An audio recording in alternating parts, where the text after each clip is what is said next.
سیرت کے پچھلے پارٹ میں ہم جنگ بدر اور احد کے درمیان ہونے والے واقعات کا ذکر کر رہے تھے۔ انہی میں سے ایک اور واقعہ کعب ابن اشرف کے قتل کا ہے۔ یہ سیرت کا سب سے نازک معاملہ ہے۔ کعب ابن اشرف کون تھا اور اس معاملے کی نزاکت کیا ہے؟ کعب ابن اشرف کا باپ عرب تھا اور اس کی ماں یہودی تھی، تو اس کی منفرد مرجنگ تھی۔ اس کا باپ بتوں کا پجاری تھا اور اس کی ماں بنو نذیر سے تعلق رکھتی تھی جو یہودی قبیلہ ہے۔ اس کے باپ کا قبیلہ بنو نبھان تھا جو مدینہ سے بہت دور تھا۔ کعب ابن اشرف کے باپ نے ایک قتل کیا تھا جس وجہ سے اسے اپنے لوگوں سے بھاگنا پڑا۔ وہ بھاگ کر یثرب آیا جہاں بنو نذیر نے اسے اپنا لیا۔ یہ اسلام کی آمد سے 40 سے 50 سال پہلے کا واقعہ ہے۔ تو کعب ابن اشرف کے والد کو بنو نذیر نے اپنا لیا۔ جب بنو نذیر نے اسے اپنا لیا تو انہوں نے اسے اپنی ایک عورت سے شادی کی اجازت دے دی۔ اس نے بنو نذیر کی ایک عورت سے شادی کی اور اس شادی سے کعب ابن اشرف پیدا ہوا۔ اس طرح کعب ابن اشرف فل عرب اور فل یہودی تھا، کیونکہ یہودیت میں مذہب ماں کی طرف سے ہوتا ہے۔ کعب ابن اشرف کا نسب عربوں سے تھا اور اس کا مذہب، تربیت اور شرافت وہی تھی جو بنو نذیر کی تھی۔ کعب ابن اشرف بنو نذیر کے اشراف میں سے تھا، یعنی وہ بنو نذیر کے رہنماؤں میں سے تھا۔ وہ کئی چیزوں کی وجہ سے جانا جاتا تھا۔ نمبر 1، وہ بہت امیر آدمی تھا۔ اس کا اپنا قلعہ تھا جس میں وہ رہتا تھا۔ نمبر 2، وہ یثرب کے خوبصورت لوگوں میں سے ایک تھا۔ اور نمبر 3، وہ اپنی شاعری کی وجہ سے مشہور تھا۔ وہ شاعر تھا۔ اس کی اسلام دشمنی ابتدا ہی سے ظاہر ہو گئی تھی۔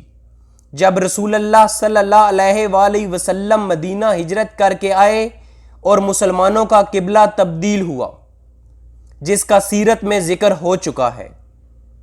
یہ ہجرت کے بعد دوسرے یا تیسرے مہینے کی بات ہے۔ جب قبلہ کی تبدیلی کا حکم آیا تو کعب ابن اشرف ہی تھا جس نے کہا تھا، مسلمانوں کو قبلہ تبدیلی کی کیا ضرورت پیش آئی؟ پہلے والے قبلے سے انہیں کیا مسئلہ ہے؟ تو اللہ نے اس کے جواب میں قرآن میں فرمایا، نادان لوگ ضرور کہیں گے انہیں کیا ہوا کہ پہلے یہ جس قبلے کی طرف رخ کر کے نماز پڑھتے تھے اس سے یکا یک پھر گئے۔ اے نبی، ان سے کہیں مشرق اور مغرب سب اللہ کے ہیں، اللہ جسے چاہتا ہے سیدھی راہ دکھا دیتا ہے۔ یہ آیت اللہ نے کعب ابن اشرف کے طنز کے جواب میں نازل کی، جس میں اس نے کہا تھا کہ پہلے ایک طرف منہ کر کے نماز پڑھتے تھے، اب انہوں نے رخ تبدیل کر لیا ہے، یہ کیسا دین ہے؟ تو ابتدا ہی سے کعب ابن اشرف اسلام کا مذاق اڑاتا تھا۔ اسی طرح جب زکوٰۃ کا حکم آیا، یہ بھی مدینہ کے ابتدائی دور کی بات ہے۔ جب زکوٰۃ کا حکم آیا تو کعب ابن اشرف اپنے دوستوں کے پاس گیا جو انصار سے تھے اور مسلمان ہو گئے تھے۔ کعب نے ان سے کہا، اپنا پیسہ بالکل ایسے نہ دو، کیونکہ میں فکر مند ہوں کہ اگر تم ایسے ہی اپنا پیسہ دیتے رہے تو تم غریب ہو جاؤ گے۔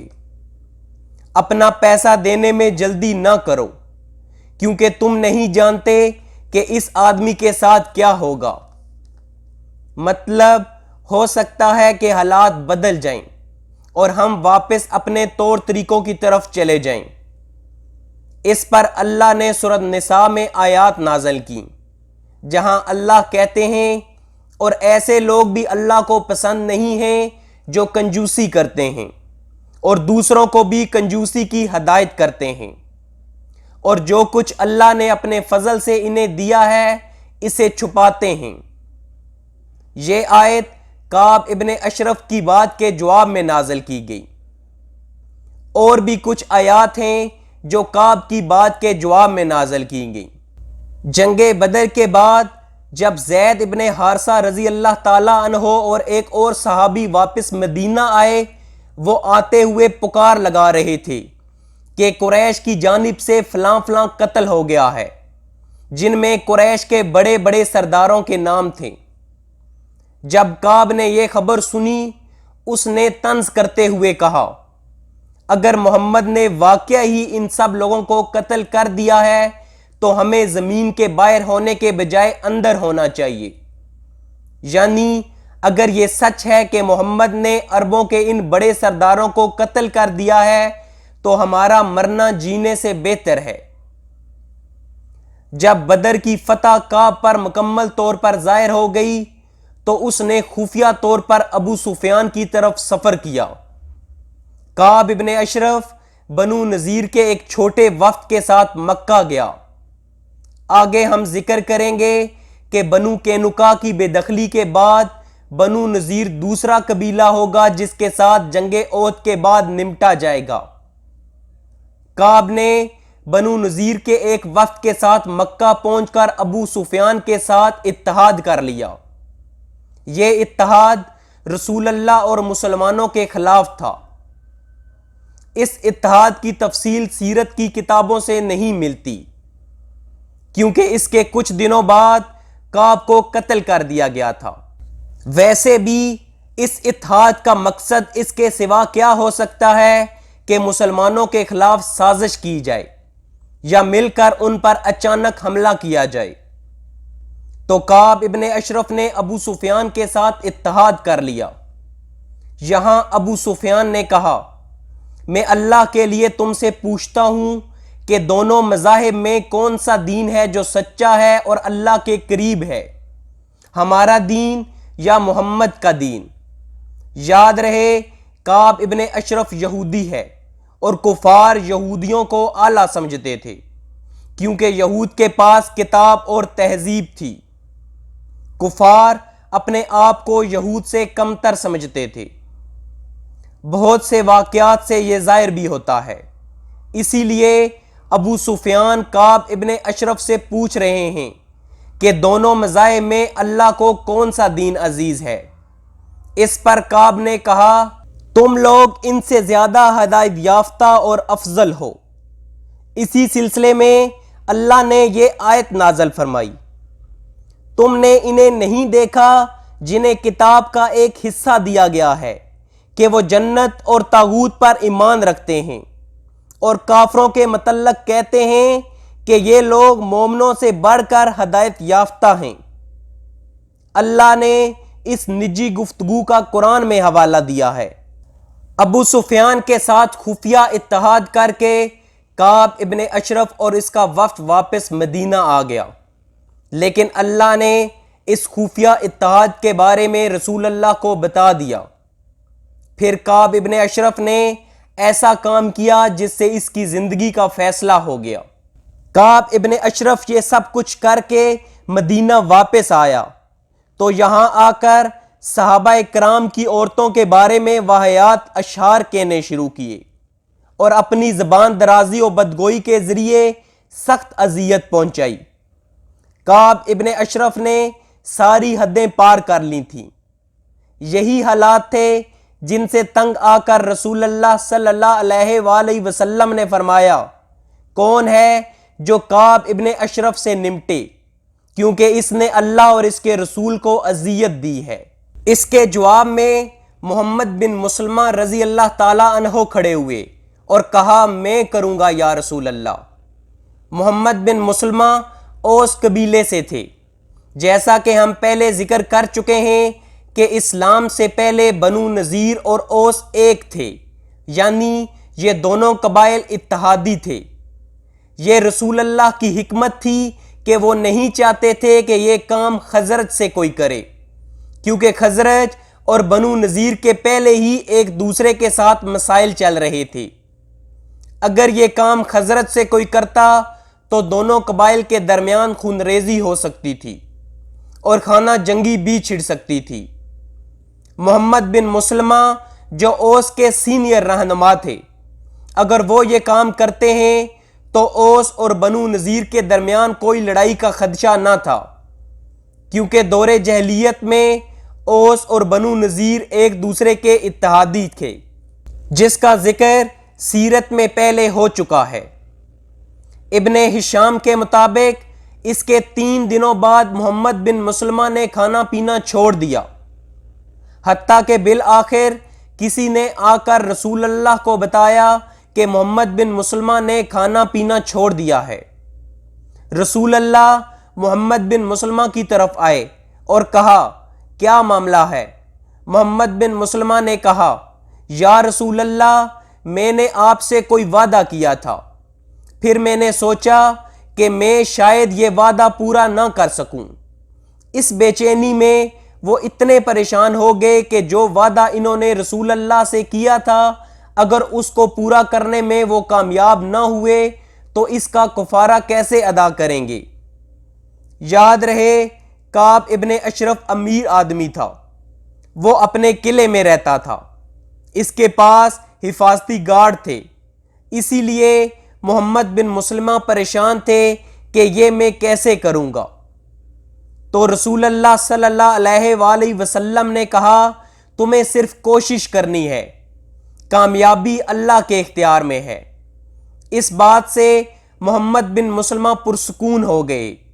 یہاں محمد بن مسلمہ نے کہا، اگر ایسا ہے تو یا رسول اللہ مجھے آپ کچھ کہنے کی اجازت دیں، مطلب مجھے اجازت دیں کہ میں کچھ ایسا کہہ سکوں جو میرا مطلب نہ ہو۔ رسول اللہ صلی اللہ علیہ وآلہ وسلم نے اس پر کہا، جو کہنا چاہتے ہو کہو۔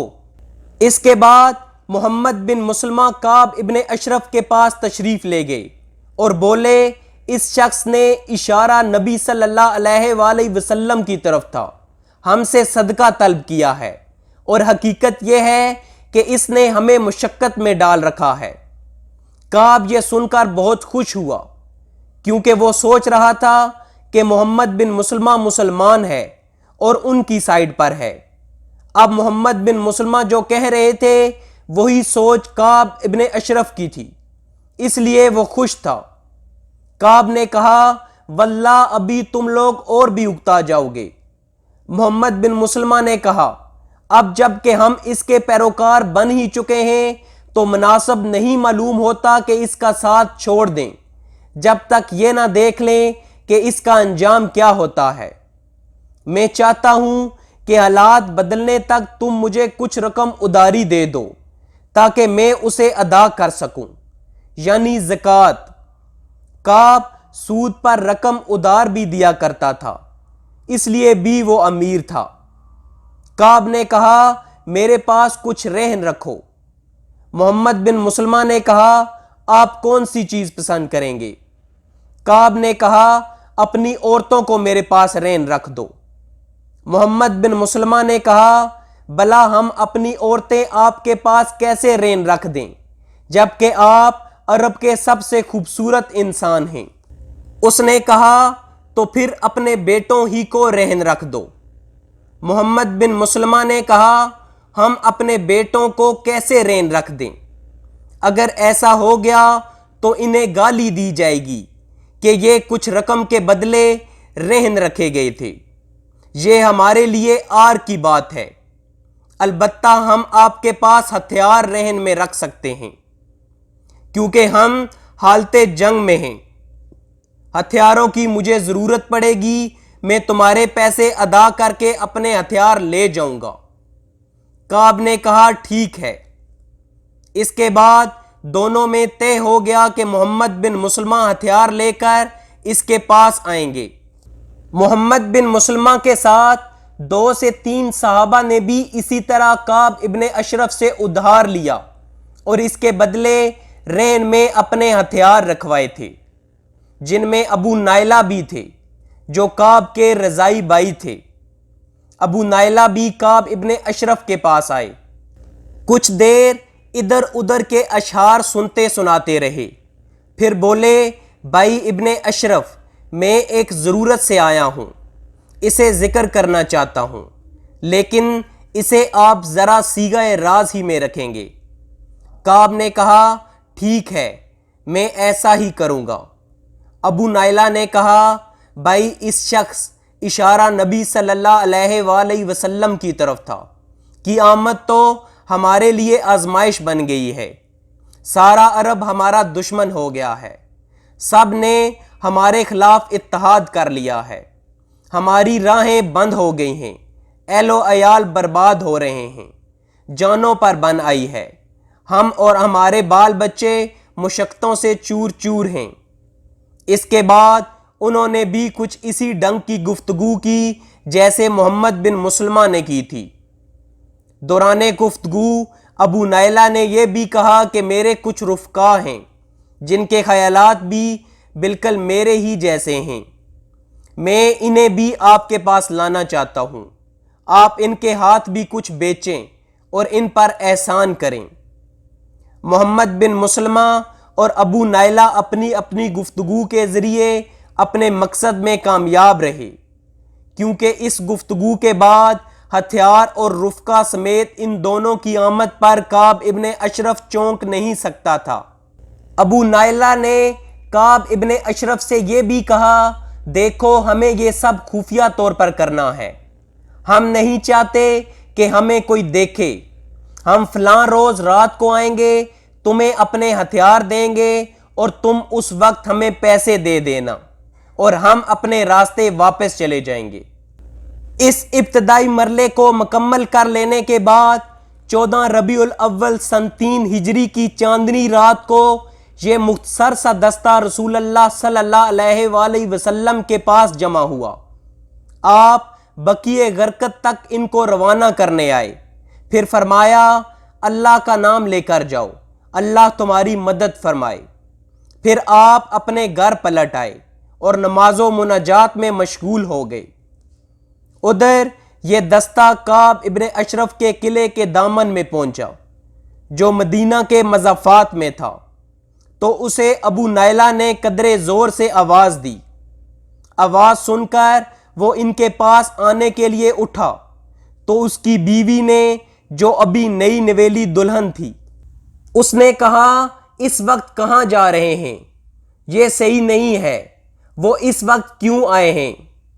میں ایسی آواز سن رہی ہوں جس سے گویا خون ٹپک رہا ہے۔ تم وہ شخص ہو جو حالت جنگ میں ہے، میں تمہارے لیے فکر مند ہوں۔ کعب ابن اشرف نے کہا یہ تو میرا بھائی محمد بن مسلمہ اور میرا دودھ کا ساتھی ابو نائلہ ہے۔ اس کے بعد وہ باہر آ گیا، خوشبو میں بسا ہوا تھا اور سر سے خوشبو کی لہریں پھوٹ رہی تھیں۔ ابو نائلہ نے اپنے ساتھیوں سے کہہ رکھا تھا کہ جب وہ آ جائے گا تو میں اس کے بال پکڑ کر سونگوں گا، جب تم دیکھنا کہ میں نے اس کا سر پکڑ کر اسے قابو میں کر لیا ہے تو اس پر پل پڑنا اور اسے مار ڈالنا۔ چنانچہ جب کعب ابن اشرف آیا تو کچھ دیر باتیں ہوتی رہیں، پھر ابو نائلہ نے کہا ابن اشرف کیوں نہ چہل قدمی کریں، ذرا آج رات باتیں کی جائیں۔ اس نے کہا اگر تم چاہتے ہو تو چلتے ہیں۔ اس پر سب لوگ چل پڑے۔ راستے میں ابو نائلہ نے کہا آج جیسی عمدہ خوشبو تو میں نے کبھی دیکھی ہی نہیں۔ یہ سن کر کعب کا سینہ فخر سے تن گیا، کہنے لگا میرے پاس عرب کی سب سے زیادہ خوشبو والی عورت ہے۔ ابو نائلہ نے کہا اجازت ہو تو ذرا آپ کا سر سونگ لوں؟ وہ بولا ہاں ہاں۔ ابو نائلہ نے اس کے سر میں اپنا ہاتھ ڈالا، پھر خود بھی سونگا اور ساتھیوں کو بھی سونگایا۔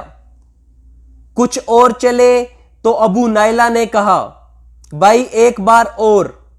کعب نے کہا ہاں ہاں۔ ابو نائلہ نے پھر وہی حرکت کی یہاں تک کہ وہ مطمئن ہو گیا۔ اس کے بعد کچھ اور چلے تو ابو نائلہ نے پھر کہا کہ بھائی ایک بار اور۔ اس نے کہا ٹھیک ہے۔ اب کی بار ابو نائلہ نے اس کے سر میں ہاتھ ڈال کر ذرا اچھی طرح پکڑ لیا تو بولے لے لو اللہ کے اس دشمن کو۔ اتنے میں اس پر کئی تلواریں پڑیں لیکن کچھ کام نہ دے سکیں۔ یہ دیکھ کر محمد بن مسلمہ نے جٹ اپنی کدال لی اور اس کے پیڑوں پر لگا کر چڑھ بیٹھے۔ کدال آر پار ہو گئی اور اللہ کا یہ دشمن وہیں ڈیر ہو گیا۔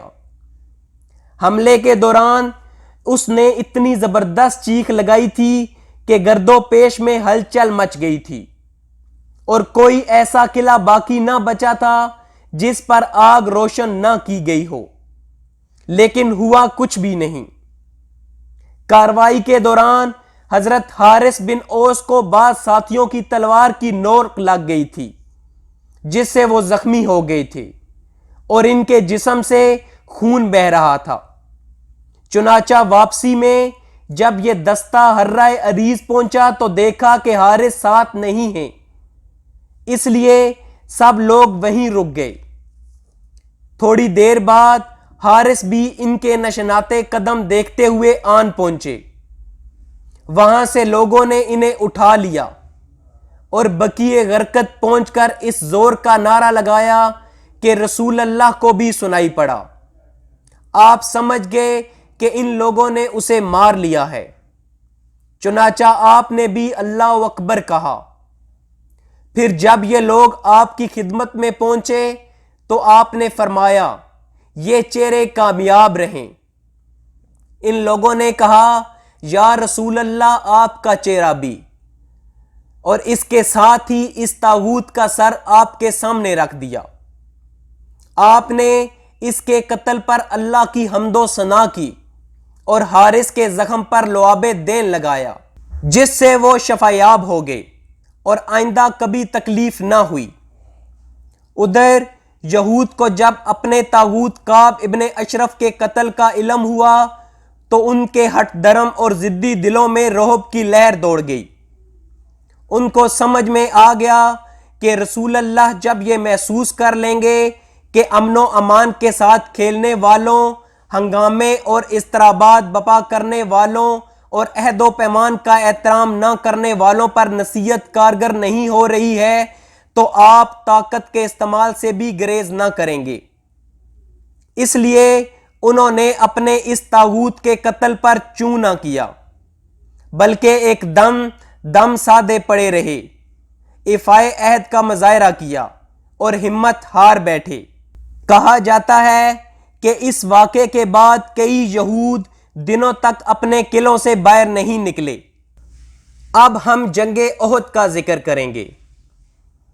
اہل مکہ کی معرکہ بدر میں شکست و ہزیمت کی جو ذکر اور اپنے صنادید و اشراف کے قتل کا جو صدمہ برداشت کرنا پڑا تھا، اس کے سبب وہ مسلمانوں کے خلاف غیظ و غضب سے کھول رہے تھے، حتیٰ کہ انہوں نے اپنے مقتولین پر آؤ فغاں کرنے سے بھی روک دیا تھا اور قیدیوں کے فدیے کی ادائیگی میں بھی جلد بازی کا مظاہرہ کرنے سے منع کر دیا تھا تاکہ مسلمان ان کے رنج و غم کی شدت کا اندازہ نہ لگا سکیں۔ پھر انہوں نے جنگ بدر کے بعد یہ متفقہ فیصلہ کیا کہ مسلمانوں سے ایک بار پھر جنگ لڑ کر اپنا کلیجہ ٹھنڈا کریں اور اپنے جذبہ غیظ و غضب کو تسکین دیں، اور اس کے ساتھ ہی اس طرح کے معرکہ آرائی کی تیاری بھی شروع کر دی۔ اس معاملے میں سرداران قریش میں اکرمہ بن ابی جہل، صفوان ابن امیہ، ابو سفیان ابن حرب اور عبداللہ ابن ربیعہ زیادہ پرجوش اور سب سے پیش تھے۔ یاد رہے ابو جہل اور امیہ ابن خلف قریش کے مین لیڈر تھے جو بدر میں قتل ہو گئے تھے۔ اکرمہ ابو جہل کا، جبکہ صفوان ابن امیہ ابن خلف کا بیٹا تھا، اس لیے بھی ان میں غم و غصہ زیادہ تھا اور یہ لوگ مسلمانوں سے بدلہ لینے کے لیے بے چین تھے۔ ان لوگوں نے اس سلسلے میں پہلا کام یہ کیا کہ ابو سفیان کا وہ قافلہ جو جنگ بدر کا باعث بنا تھا اور جسے ابو سفیان بچا کر نکال لے جانے میں کامیاب ہو گئے تھے، اس کا سارا مال جنگی اخراجات کے لیے روک لیا، اور جن لوگوں کا مال تھا ان سے کہا کہ اے قریش کے لوگوں، تمہیں محمد صلی اللہ علیہ وآلہ وسلم نے سخت دھچکا لگایا ہے اور تمہارے منتخب سرداروں کو قتل کر ڈالا ہے، لہذا ان سے جنگ کرنے کے لیے اس مال کے ذریعے مدد کرو، ممکن ہے کہ ہم بدلہ چکا لیں۔ قریش کے لوگوں نے اسے منظور کر لیا، چنانچہ یہ سارا مال جس کی مقدار 1000 اونٹ اور 50,000 دینار تھی، جنگ کی تیاری کے لیے بیچ ڈالا گیا۔ اسی بارے میں اللہ نے یہ آیت نازل فرمائی، جن لوگوں نے کفر کیا اور اپنے اموال اللہ کی راہ سے روکنے کے لیے خرچ کریں گے تو یہ خرچ تو کریں گے، لیکن پھر یہ ان کے لیے باعث حسرت ہوگا، پھر مغلوب کیے جائیں گے۔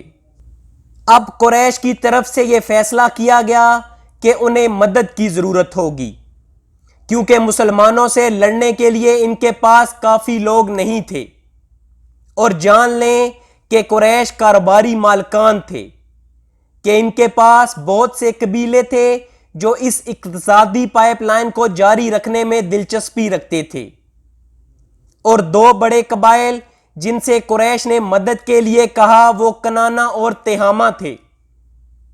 قریش نے دونوں قبائل سے کہا کہ ہماری ہتھیاروں، پیسوں اور جنگجوؤں سے مدد کرو۔ اس طرح ان 2 بڑے قبائل نے بھی قریش کی مدد کی۔ اس کے باوجود فوج کا بڑا حصہ قریش سے تھا۔ کنانا اور تہامہ نے زیادہ مدد اپنے ہتھیاروں، زرہوں اور غلاموں سے کی۔ قریش نے جوش پیدا کرنے کے لیے ترغیب و تحریض کی مختلف صورتیں بھی اختیار کی، یہاں تک کہ ابو عزا شاعر جو جنگ بدر میں قید ہوا تھا اور جس کو رسول اللہ صلی اللہ علیہ وآلہ وسلم نے یہ عہد لے کر کہ اب وہ آپ کے خلاف کبھی نہ اٹھے گا، عذرائے احسان بلا فدیہ چھوڑ دیا تھا، اسے صفوان ابن امیہ نے ابھارا کہ وہ قبائل کو مسلمانوں کے خلاف بھڑکانے کا کام کرے، اور اس سے یہ عہد کیا کہ اگر وہ لڑائی سے بچ کر زندہ و سلامت واپس آ گیا تو اسے مالا مال کر دے گا، ورنہ اس کی لڑکیوں کی کفالت کرے گا۔ چنانچہ ابو عزا نے رسول اللہ سے کیے ہوئے عہد و پیمان کو پس پشت ڈال کر جذبات غیرت و حمیت کو شعلہ زن کرنے والے اشعار کے ذریعے قبائل کو بھڑکانا شروع کر دیا۔ اسی طرح قریش نے ایک اور شاعر مصافے بن عبد مناف جمحی کو اس مہم کے لیے تیار کیا۔ ادھر ابو سفیان نے سریہ سویق سے ناکام و نامراد بلکہ سامان رسد کی ایک بہت بڑی مقدار سے ہاتھ دھو کر واپس آنے کے بعد مسلمانوں کے خلاف لوگوں کو ابھارنے اور بھڑکانے میں کچھ زیادہ ہی سرگرمی دکھائی۔ پھر اخیر میں سریہ کردہ کے واقعے سے قریش کو جس سنگین اور اقتصادی طور پر کمر توڑ خسارہ سے دوچار ہونا پڑا کہ شام جانے والے قافلے قریش کے لیے زندگی اور موت کا مسئلہ تھے، ان کا دار و مدار انہی تجارتی قافلوں پر تھا۔ جنگ بدر بھی شام جانے والے قافلے کو بچانے کی وجہ سے رونمائی ہوئی، اور اس سال بھی مسلمانوں نے ان کے قافلے کو پکڑ لیا تھا۔ اس کا مطلب تھا کہ قریش اب شام کی طرف تجارتی قافلے نہ لے جا سکیں گے جو ان کی معیشت تباہ کر سکتا تھا۔ اس سے قریش کو جس قدر بے اندازہ اور رنج و الم پہنچا، اس نے آگ پر تیل کا کام کیا، اور اس کے بعد مسلمانوں سے ایک فیصلہ کن جنگ لڑنے کے لیے قریش کی تیاری کی رفتار میں بڑی تیزی آ گئی۔ سیرت میں ہم پہلی دفعہ دیکھ رہے ہیں کہ جنگ احد میں تنازع اب اسلام اور کفر کے درمیان ہو رہا ہے۔ اس سے پہلے تنازع قریش اور رسول اللہ کے درمیان تھا جو مقامی تنازع تھا۔ اس کے بعد ہر ایک تنازع کا دائرہ وسیع ہوتا جائے گا، حتیٰ کہ آخر میں یہ تنازع اسلام اور بت پرستوں کے درمیان رہ جائے گا، جس کا ذکر سیرت میں آگے جا کر آئے گا۔ جنگ احد پہلی فل فلیج جنگ تھی جس میں قریش اپنی پوری طاقت اور تیاری کے ساتھ آئے تھے، جبکہ جنگ بدر کے لیے جانے والی قریش کی آرمی شام سے آنے والے قافلے کو بچانے کے لیے روانہ ہوئی تھی۔ جنگ احد کے لیے قریش 1 سال تک تیاری کرتے رہے۔ چنانچہ ہجرت کے تیسرے سال 7 شوال کو یعنی جنگ بدر کے 1 سال اور چند ہفتوں بعد قریش کی آرمی مکہ سے روانہ ہوئی۔ یہ چیز ان کی بےتابی کو ظاہر کرتی ہے کہ عام طور پر اس سفر میں 2 ہفتے لگتے ہیں، اور اگر تھوڑی رفتار بڑھائی جائے، اعتدال پسند سپیڈ سے سفر کیا جائے تو اس میں 10 دن لگتے ہیں۔ لیکن قریش اتنے بےتاب تھے کہ انہوں نے تمام سفر 7 دن میں مکمل کر لیا۔ اس سے ظاہر ہوتا ہے کہ قریش جنگ کے لیے کس قدر بےتاب تھے۔ قریش کی آرمی ان کے اپنے افراد کے علاوہ ان کے حلیفوں اور احابیش کو ملا کر مجموعی طور پر کل 3000 فوج تیار ہوئی۔ قائدین قریش کی رائے ہوئی کہ اپنے ساتھ عورتیں بھی لے چلیں تاکہ حرمت و ناموس کی حفاظت کا احساس کچھ زیادہ ہی جذبہ و جان سپاری کے ساتھ لڑنے کا سبب بنے۔ لہٰذا اس لشکر میں ان کی عورتیں بھی شامل ہوئیں، جن کی تعداد 2 درجن تھی۔ ان عورتوں میں ابو سفیان کی بیوی ہند بنت عتبہ بھی شامل تھیں، جن کا ذکر سیرت میں کئی مرتبہ آئے گا۔ یہ عورتیں شعر سنا کر قریش کی آرمی کا جذبہ بڑھاتی تھیں۔ سواری و بار برداری کے لیے 3000 اونٹ تھے اور رسالے کے لیے 200 گھوڑے۔ ان گھوڑوں کو تازہ دم رکھنے کے لیے انہیں پورے راستے بازو میں لے جایا گیا، یعنی ان پر سواری نہیں کی گئی۔ حفاظتی ہتھیاروں میں 700 زرہیں تھیں۔ ابو سفیان قریش کی آرمی کے مین لیڈر تھے۔ انہوں نے دائیں طرف خالد بن ولید اور بائیں طرف اکرمہ بن ابی جہل کو انچارج بنایا۔ اس لیے یہ تینوں جنگ احد میں قریش کے مین لیڈر تھے۔ ہم ذکر کر چکے ہیں کہ العباس زیادہ امکان کے مطابق جنگ بدر کے بعد مسلمان ہو گئے تھے۔ جب جنگی قیدی کے طور پر انہوں نے اپنی رقم کو چھپانے کی کوشش کی تو رسول اللہ صلی اللہ علیہ وآلہ وسلم نے فرمایا، آپ کہتے ہیں آپ کے پاس کوئی پیسے نہیں، اس رقم کے بارے میں کیا خیال ہے جو آپ نے فلاں فلاں مقام پر چھپائی، اور آپ نے اپنی بیوی ام الفضل کو اس کے بارے میں بتایا کہ اگر میں مر گیا تو یہ فلاں بیٹے کو جائے گی اور یہ حصہ فلاں بیٹے کو جائے گا۔ اس وقت العباس نے کہا کہ یا رسول اللہ، یہ آپ کو اللہ کے سوا کوئی نہیں بتا سکتا، کیونکہ اس بات کے بارے میں میرے اور ام الفضل کے علاوہ کوئی نہیں جانتا۔ ہم نے سیرت میں پہلے بھی کہا کہ زیادہ امکان ہے کہ عباس اس وقت خفیہ طور پر مسلمان تھے، اور اس کے بعد العباس خفیہ مسلمان کے طور پر ہی مکہ واپس آئے۔ اس وقت عام لوگ انہیں مسلمان نہیں سمجھتے تھے، انہوں نے سر عام اسلام بعد میں قبول کیا۔ لیکن ایک تھیوری ہے کہ عباس نے بدر کے بعد اسلام قبول کیا۔ بدر میں وہ مسلمان نہیں تھے، حالانکہ وہ جنگ بدر میں لڑنا نہیں چاہتے تھے۔ انہوں نے رسول اللہ کو بتایا کہ وہ لڑنا نہیں چاہتے، لیکن قریش نے انہیں جنگ میں حصہ لینے پر مجبور کیا۔ رسول اللہ نے کہا، عباس سچ کہہ رہے ہیں، یہ لڑنا نہیں چاہتے تھے۔ زیادہ امکان یہی ہے کہ عباس نے خفیہ طور پر اسلام قبول کیا اور رسول اللہ نے انہیں خفیہ مسلمان کے طور پر مکہ بھیجا۔ عباس اسی حالت میں فتح مکہ تک وہاں رہے، اور فتح مکہ سے پہلے انہوں نے مدینہ ہجرت کی، اور یہ واقعہ اس طرف اشارہ کرتا ہے کہ ایسا ہی معاملہ تھا۔ کون سا واقعہ؟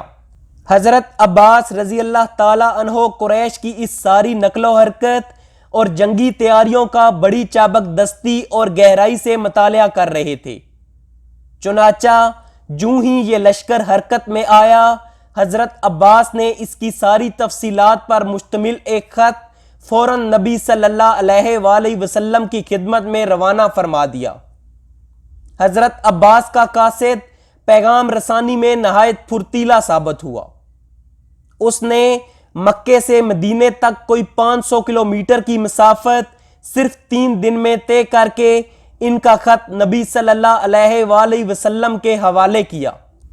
اس خط میں عباس نے قریشی لشکر کی تفصیل لکھی کہ کتنے آدمی ہیں، گھوڑوں کی تعداد کیا ہے، اور اس سے متعلق دوسری تمام معلومات۔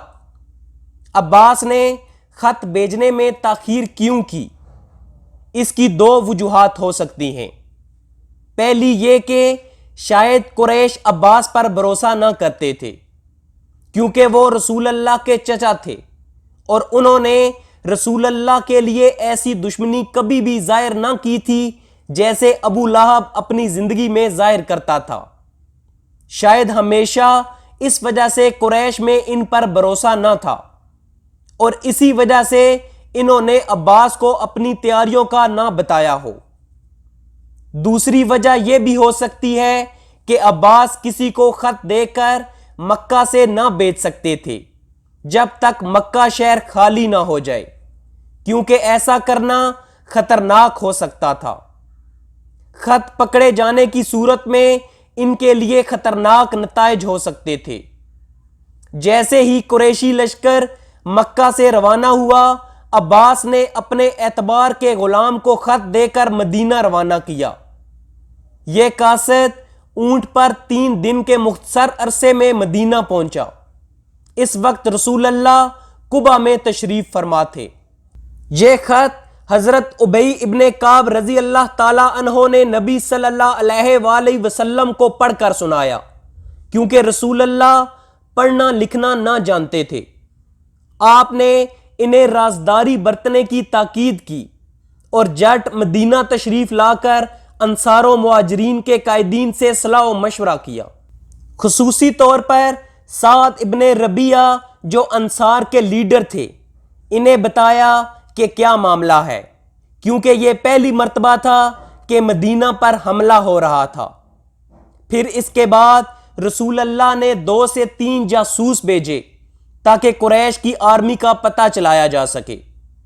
یہ اقدام آپ نے مجلس شورا کا اجلاس بلانے سے پہلے کیا۔ یہ جاسوس گئے اور انہوں نے 3000 کا لشکر قریب سے دیکھا۔ وہ واپس آئے اور انہوں نے بنیادی طور پر کہا کہ قریش کا لشکر فلاں مقام پر ہے، جو بنیادی طور پر 1 یا 2 دن کے فاصلے پر ہے، یعنی وہ مدینہ کے مضافات میں تھے۔ ہمارے پاس ایگزیکٹ تاریخ نہیں ہے، لیکن ایسے لگتا ہے کہ یہ 11 شوال کا دن تھا جب رسول اللہ کو پتہ چلا کہ قریش کی آرمی فلاں مقام پر ہے۔ کہا جاتا ہے 12 یا 13 شوال کو قریش کی آرمی مدینہ کے مضافات میں پہنچ گئی تھی، یعنی رسول اللہ کے پاس صرف 2 دن تھے کہ وہ کچھ کریں۔ اس وقت رسول اللہ نے مسلمانوں کی مجلس شورا منعقد کی۔ اب یہاں رسول اللہ نے مسلمانوں کو اپنا دیکھا ہوا خواب بتایا۔ ابن اسحاق کے مطابق رسول اللہ نے جنگ سے پہلے مسلمانوں کو یہ خواب سنایا، جبکہ بخاری کے مطابق یہ خواب جنگ کے بعد مسلمانوں کو سنایا گیا، جسے ذہن زیادہ تسلیم کرتا ہے۔ بخاری میں ہے کہ رسول اللہ نے یہ خواب مکہ میں دیکھا تھا۔ آپ کو اس کی تعبیر کی سمجھ نہیں آئی، حتیٰ کہ احد کے بعد آپ کو اس کی تعبیر کی سمجھ لگ گئی۔ پھر آپ نے صحابہ کو احد کے بعد اس کا بتایا تاکہ انہیں تسلی دی جائے۔ بخاری کے اس ورژن کو ذہن تسلیم کرتا ہے، کیونکہ ابن اسحاق کے نزدیک رسول اللہ نے مسلمانوں کو جنگ سے پہلے شکست کا بتا دیا تھا، جس کی سینس نہیں بنتی۔ اس طرح بخاری کا ورژن زیادہ مستند لگتا ہے۔ خواب کیا تھا؟ بخاری میں حدیث ہے، رسول اللہ صلی اللہ علیہ وآلہ وسلم نے کہا، میں نے خواب میں دیکھا کہ میں نے تلوار ہلائی تو وہ بیچ میں سے ٹوٹ گئی۔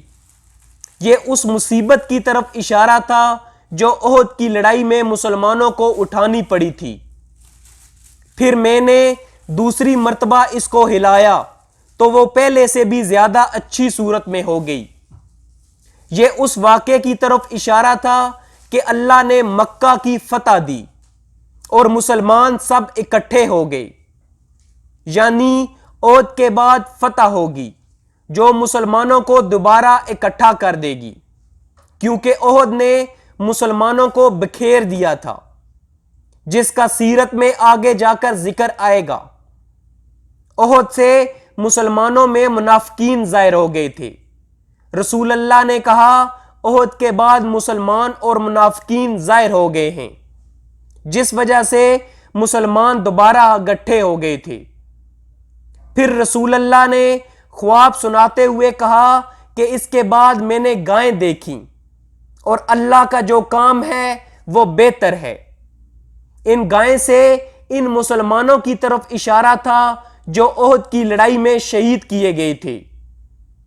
امام احمد کی مسند میں یہ بھی ہے کہ رسول اللہ نے کہا میں نے خود کو حفاظتی شیلڈ پہنتے دیکھا، جس کی تعبیر شہر مدینہ ہے، یعنی خواب رسول اللہ کو بتا رہی ہے کہ اپنی حفاظتی شیلڈ میں رہیں، یعنی مدینہ میں رہیں۔ بخاری کے مطابق یہ خواب احد کے بعد سنایا گیا تھا، جس کی سینس بنتی ہے۔ احد کے بعد رسول اللہ کو اس خواب کی تعبیر سمجھ میں آئی جو انہوں نے صحابہ کو بتائی۔ اس خواب میں گائے کا کیا مطلب ہے؟ ابن حجر کہتے ہیں کہ گائے کی علامت شہدائے احد کے لیے ہے، کیونکہ گائے ایسا جانور ہے جو زندہ ہو یا مردہ یوزفل ہے۔ یہ ایسے تھا جیسے مسلمانوں کو بتایا گیا ہو، دیکھو ان مسلمانوں کو اللہ نے کسی بہتری کے لیے منتخب کیا ہے۔ یہ ابن حجر کی تشریح ہے، اللہ بہتر جانتے ہیں۔ لیکن رسول اللہ نے گائے کی تشریح نہیں کی تھی۔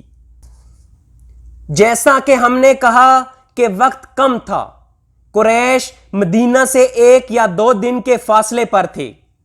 رسول اللہ نے انصار کے لیڈروں سے مشورہ کیا، جن میں سعد ابن ربیعہ اور دوسرے شامل تھے۔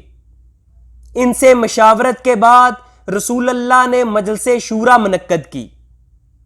اس اقدام سے رسول اللہ کی حکمت کا بھی پتہ چلتا ہے کہ جب کوئی بڑی خبر آئی، پہلے رسول اللہ نے کور گروپ سے مشاورت کی، پھر آپ نے اس دائرے کو وسیع کیا اور سب کو بتایا۔ یہی اصل لیڈر کی علامت ہے۔ جس دن آپ نے مجلس شورا کا اجلاس بلایا یہ جمعے کا دن تھا، اور اس دن ویسے بھی عام طور پر لوگ اکٹھے ہوتے تھے۔ اس کا مطلب ہوا کہ جمعرات والے دن آپ نے اپنے قریبی صحابہ سے مشاورت کی اور معلومات لیں، جن میں سعد ابن ربیعہ اور دوسرے انصار کے قائدین شامل تھے۔ جمعرات کا دن آپ نے انہی لوگوں میں گزارا، اور پھر جمعے کو آپ نے لوگوں کو بتایا کہ خطبے کے بعد رکیں، اور ابن اسحاق بیان کرتے ہیں کہ اس دن کسی انصاری کا جنازہ بھی تھا۔ جیسا کہ ہم جانتے ہیں کہ مدینہ ایک چھوٹی سی کمیونٹی تھی اور سب لوگ جنازے کے لیے آتے تھے، اور اللہ کی قدر تھی کہ وہاں بڑا اکٹھ تھا۔ اب رسول اللہ نے لوگوں کو سب کچھ بتایا کہ کیا معاملہ درپیش ہے۔ قریش کے لشکر کی تفصیل بھی بتائی۔ جیسا کہ ہم سیرت میں ذکر کر چکے ہیں کہ مدینہ کئی لحاظ سے ایک منفرد شہر ہے۔ اس کے اطراف میں قدرتی رکاوٹیں تھیں۔ اس کی 2 سائیڈ پر آتش فشاں چٹانیں تھیں، جن کو حرہ شرقیہ اور حرہ غربیہ کہتے ہیں۔ اس پر چلنا بہت مشکل ہوتا ہے، خصوصی طور پر گھوڑے اور اونٹ اس راستے سے نہیں جاتے۔ یہ 2 اطراف میں تھا۔ ایک سائیڈ جو کچھ شمال مغرب کی طرف ہے، وہاں احد کا بڑا حصہ ہے، جہاں احد کا بڑا پہاڑ ہے، اور قبا جو مدینہ کے جنوب مشرق کی طرف ہے وہاں بھی کھجوروں کے بڑے باغ تھے، اور یقینی طور پر جہاں اتنے باغ اور درخت ہوں آرمی وہاں سے مارچ نہیں کر سکتی۔ ان قدرتی رکاوٹوں کی وجہ سے مدینہ ایک منفرد شہر ہے۔ رسول اللہ نے بنیادی طور پر اپنے خواب کے مطابق صحابہ کے سامنے دفاعی حکمت عملی کے متعلق اپنی رائے پیش کی کہ مدینہ سے باہر نہ نکلیں بلکہ شہر کے اندر ہی قلعہ بند ہو جائیں۔ اب اگر مشرکین اپنے کیمپ میں مقیم رہتے ہیں تو بے مقصد اور برا قیام ہوگا، اور اگر مدینہ میں داخل ہوتے ہیں تو مسلمان گلی کوچے کے ناکوں پر ان سے جنگ کریں گے، اور عورتیں چھتوں کے اوپر سے ان پر خشت باری کریں گی۔ یہی صحیح رائے تھی، اور اسی رائے سے عبداللہ ابن ابی راس المنافقین نے بھی اتفاق کیا، جو اس مجلس میں خزرج کے ایک سرکردہ نمائندے کی حیثیت سے شریک تھا۔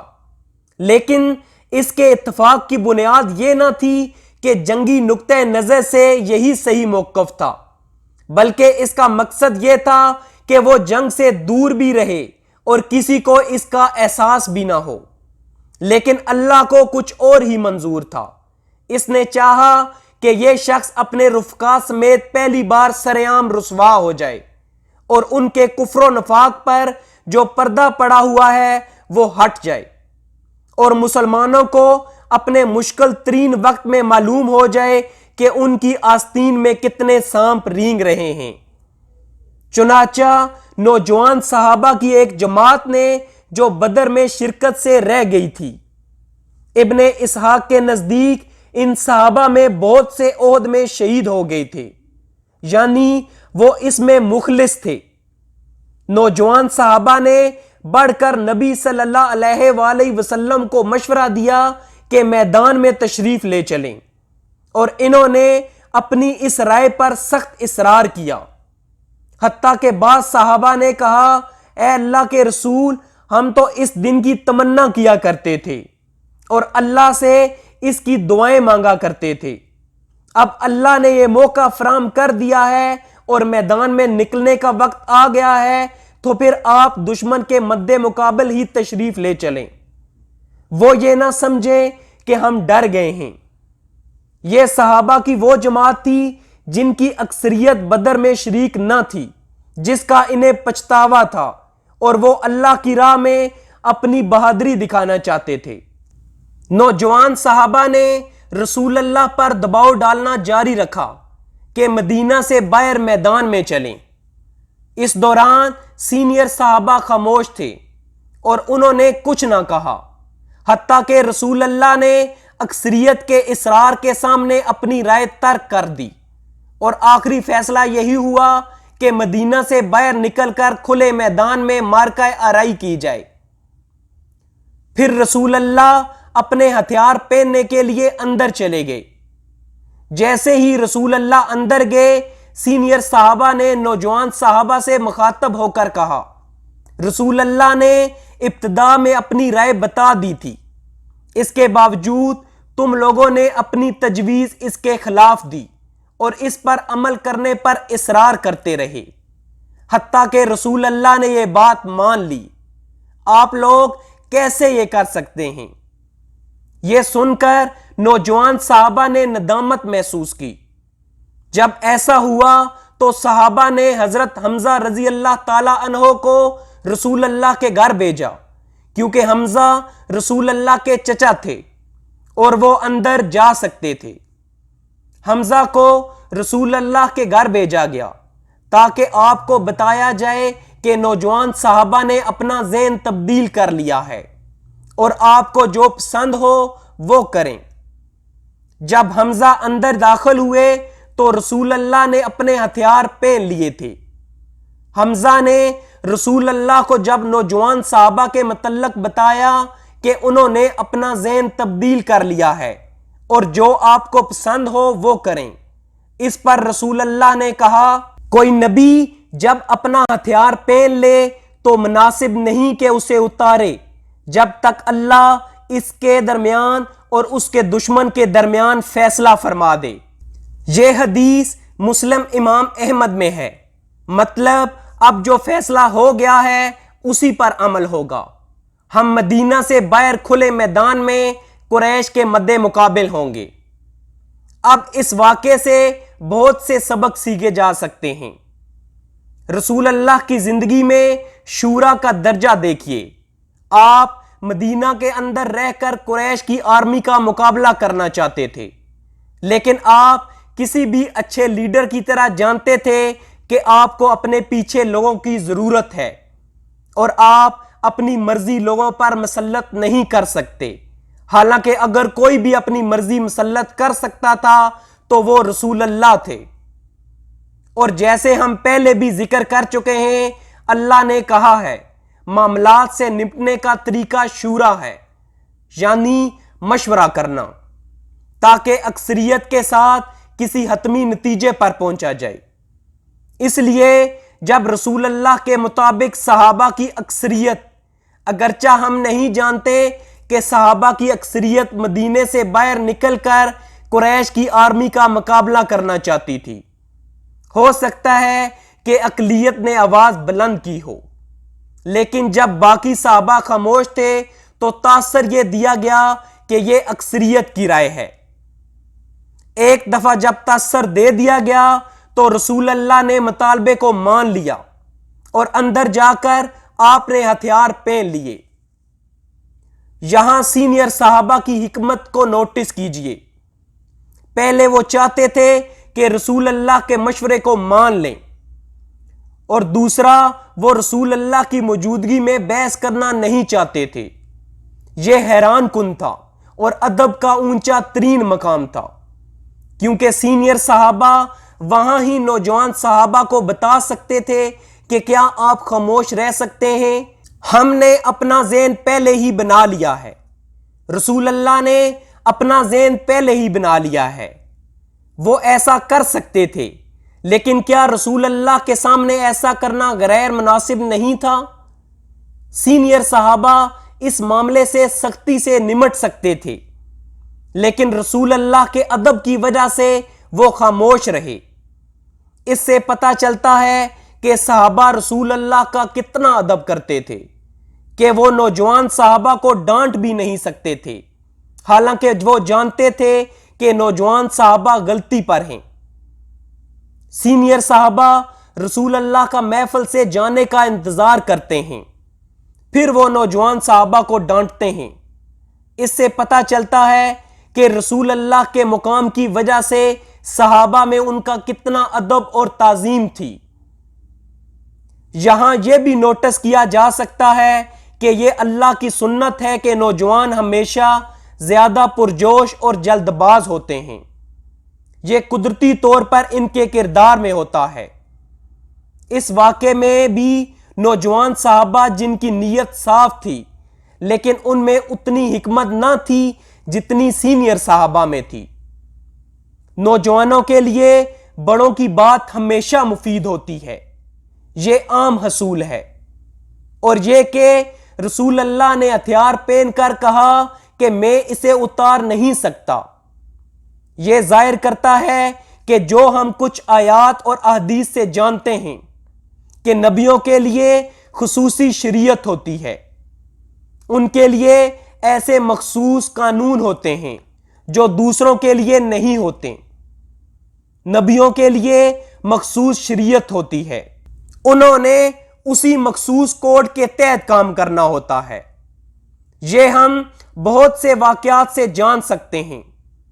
رسول اللہ وہ کچھ کر سکتے تھے جو عام آدمی کے لیے ناممکن ہوتا تھا۔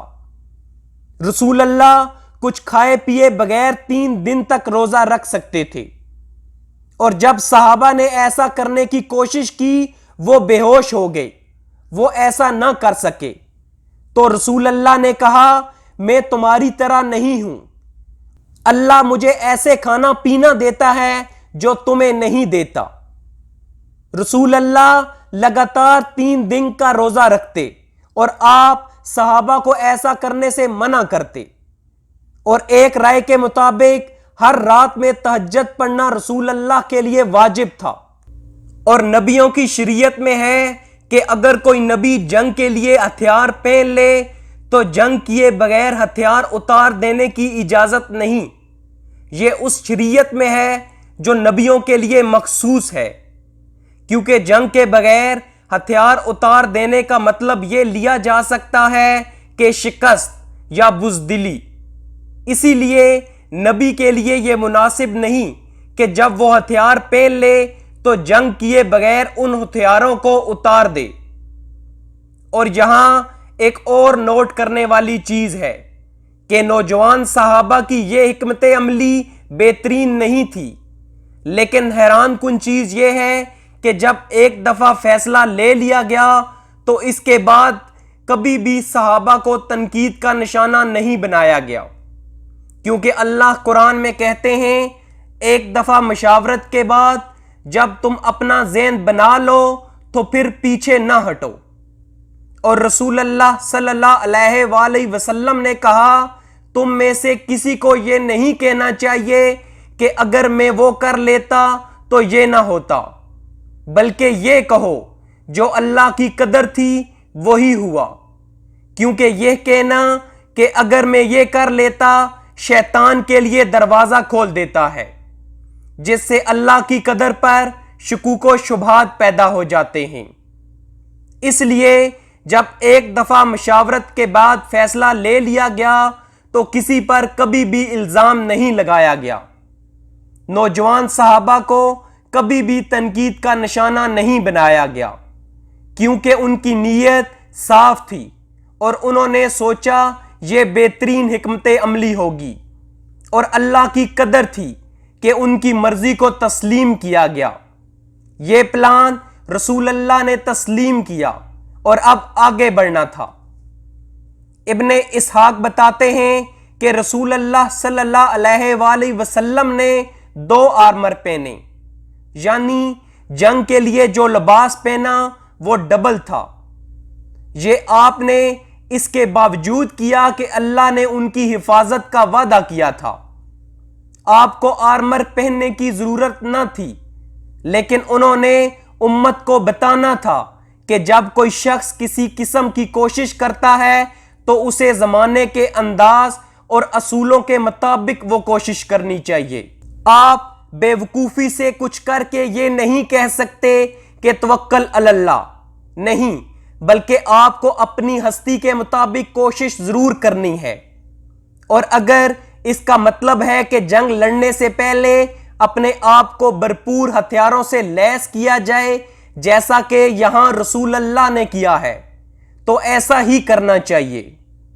مقصد صحابہ کو بتانا تھا کہ یہ بے وقوفانہ ہوگا کہ جنگ کے لیے تیاری نہ کی جائے، حفاظتی لباس نہ پہنا جائے، اور اللہ نے جنگ کے حوالے سے قرآن میں کہا ہے اپنی احتیاطی تدابیر اختیار کرو اور یقینی بناؤ کہ تمہارے پاس کھانے پینے کی اشیاء ہوں۔ تو رسول اللہ صلی اللہ علیہ وآلہ وسلم نے حفاظتی لباس ڈبل پہنا۔